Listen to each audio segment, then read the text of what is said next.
What is happening, my YouTube family? Of course, it is your boy B New coming at you all this morning. Just want to wish everybody a very happy Tuesday, Wednesday, whatever morning it is. I want to say it's hump day.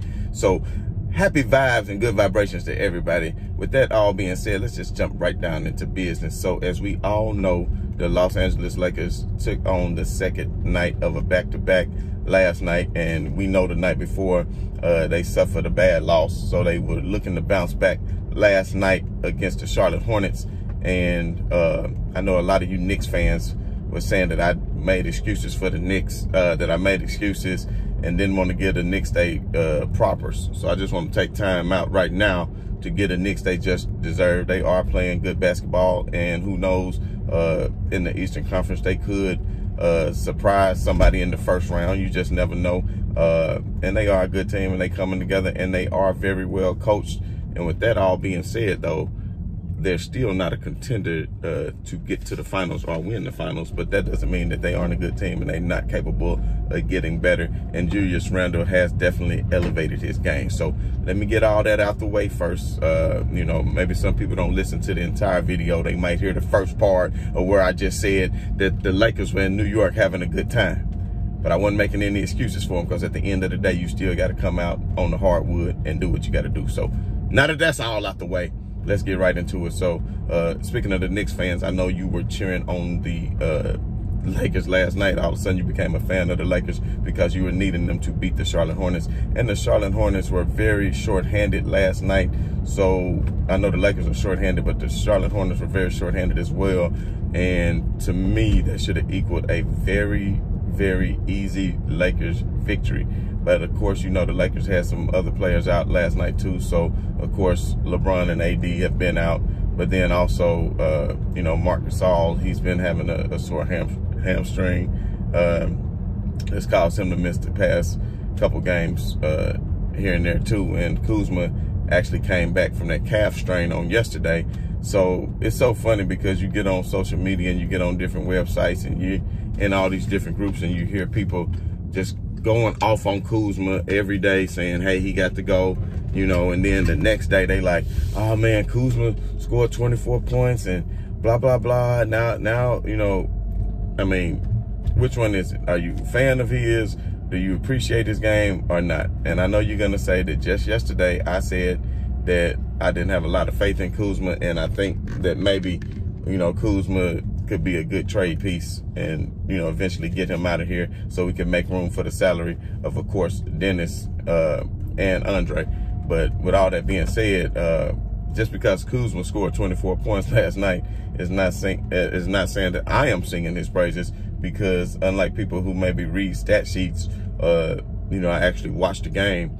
And I mean, Kuzma brought energy, but the person who really won that game for the Lake Show last night was no other than the Caruso himself, Alex Caruso, who was playing great on both ends of the basketball, on both ends of the floor. I mean, he was playing great defense. He was getting in passing lanes. He was getting steals. And at the end of the game, he is the one who hit the timely shot. So the Lakers had got a nice lead in the fourth quarter, about 10 or 12 points. And the game really shouldn't have been close. But as I said, now, if you take a look at Kuzma's stat sheet, you might say he got 24 points, but look how many shots it took him to get it. I mean, this man was 4 out of 12 from the three-point line. 4 out of 12 from the three-point line. And I ask you all, is Kyle Kuzma is somebody you really want shooting 12 three-pointers a game? I know this is a very shot-heavy three-point league that we are a part of now, but do you really want Kyle Kuzma shooting 12 threes? And then he only made 4 out of the 12. And then if you look at it, I want to say he only made like 6 out of 17 or 6 out of 18. He didn't even shoot 40% for the game. So with all that being said, he was one of the main reasons why the Charlotte Hornets got back into the game, because a lot of the long threes he missed end up turning into long rebounds and easy transition buckets for the Charlotte Hornets, which put them right in the game. And the Charlotte Hornets, quite frankly, didn't have any reason to be in the game. They should have been blown out. The game should have been at least a 15-point victory by the Lakers. But these are the opportunities that the Lakers have to grow and to gel. Because without LeBron James and Anthony Davis and just having, you know, most of these role players out here on their own, that was a great moment for Caruso last night, which he knows he's more than capable of hitting the three. But in such a clutch moment to come through and basically win the game like that when the game was on the line, because had he missed that three, it could have very well went the other way. You know, so Caruso hitting that shot could be very valuable come playoff time as far as boosting his confidence, because we all know what he can do on offense and we all know what he can do on defense. But he has not always been the best three-point shooter. He's been a capable three-point shooter, but when you can hit a three in a clutch moment, then that's a lot different than hitting the three in the first or second quarter when it doesn't really matter. So big props to Caruso last night in hitting that three. And Kyle Kuzma, we need to see some more consistency out of you. I don't want to say he's a ball stopper, but at the end of the day, you know, he takes a lot of threes, and just like I said yesterday, when he takes a three, you don't really feel like it's going to be going in, and when it goes in, you're more surprised than if he misses it. You understand what I'm saying? But we won't dwell on that. At the end of the day, the Lakers did win last night. The Lakers won last night, and of course, you all know if you watched the game on TNT, which I didn't really get a chance to watch that game. By the time the Lakers game went off, I had some things I had to tend to, and I had to go to sleep quite early last night because I had some things I had to do this morning. But nonetheless, I did wake up and arise to see that the Portland Trail Blazers fell to the Boston Celtics last night. And since Portland fell to Boston, that keeps the Lakers 2 games in the loss column ahead of the Portland Trail Blazers for that 5th seed, which is very important to the Lakers. So, like I said, all the teams that's in the 6th, 7th, 8th, 9th, and 10th, you know, the play-in teams and the playoff teams, the Lakers really got some separation between themselves. So by the time that LeBron and AD comes back, then I feel that they will definitely be able to slide easily into the 4th seed, but more than likely they can make a push for the 3rd seed. I really think that is possible, but I know reports are saying that LeBron James is going to miss the full 6 weeks and he still won't be back. I was saying hopefully by the Dallas game on April the 22nd, but now they're saying maybe it could be May. But he doesn't have the boot on, so that does kind of make me wonder. And I know Skip Bayless did say, which, I mean, this is Skip Bayless we're talking about here, so, you know, he comes up with these theories all the time, but, you know, maybe you might want to put a little stock into it, that they said, well, hey, LeBron, or maybe LeBron took it upon himself and said, hey, they knocked me out of the MVP race. Y'all did a better job than expected at keeping the ship afloat. You know, I want to make sure I'm 100% and fully healthy. And think, if LeBron James is fully rested, come playoff time, and the Lakers are in the playoffs, that's going to be something that you haven't seen in a long time, which you saw last year in the bubble, and you saw what that resulted into. So at the end of the day, I just feel like the Lakers are going to be an unstoppable force once LeBron and AD gets back. But it's been so long since I saw those two play together that I would like to see them, you know, get a few games under their belt just to build up some more continuity on the floor. So anyway, I want to move on to another subject though, because that was just a, you know, regular late season game, you know, on a Tuesday night against the Charlotte Hornets. So I know not many of you too much care about that. So there's been some things in the headlines between Shannon Sharpe and Kevin Durant.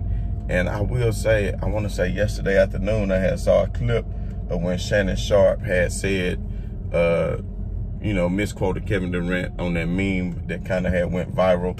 And I know Jason Williams or even ESPN had misquoted KD on that and just said that, well, this is what KD said, when in actuality, it wasn't the truth. So Shannon, when he spoke on it, he kind of said the same thing, which he didn't do a direct quotation, but, you know, in so many words was saying this is what Kevin Durant said, when Kevin Durant said he never said that.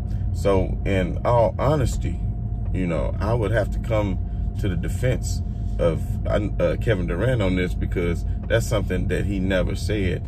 And even me personally, I can't remember. I have to go back and check my videos because I did the same thing when I first saw that, and I thought that was real. And then, you know, Jason Williams made the mistake, and I said, well, hell, if he getting paid by all these ESPN people, he can make a mistake, then so can I. But if anytime, whether it's social media, the media, or whatever that you consume, you want to be accurate. And that's what I try to do on my channel, is be accurate in anything that I report or any opinion that I give. And I know a lot of people think I'm biased, which I am, because I am a big LeBron James fan, but I try to keep it as fair as possible when I'm critiquing LeBron James, because there's been games where I said, hey, LeBron James, like the game where I want to say they lost against the Wizards, and LeBron, that was this year against the Wizards now, and I gave LeBron James hell because he deserved it. He did a dumb foul on Westbrook to allow him to get the and one at the end of the game. Go back and watch the video. I critiqued him bad. And in this case, you know, if Shannon Sharpe is going to say something, especially with millions of people watching, then he needs to make sure that it is an accurate representation of what was said by Kevin Durant. Now, with all that being said, I do feel like Kevin Durant can handle the situation a little bit better. But at the end of the day, you know, people use social media how they want to use social media. So if he chooses to show that Shannon blocked him, then that's fine. You know, if he chooses to say that, you know, he don't want to talk about it in private and want to put it up there, then that's fine too. But at the end of the day, you know, man, I'm sorry, y'all. I'm getting a phone call right now. So I might just have to continue this later on. This could be important. So, but matter of fact, I tell y'all what I'm gonna do. I'm gonna make a whole separate video about how I feel about Kevin Durant and the way he deals with his social media.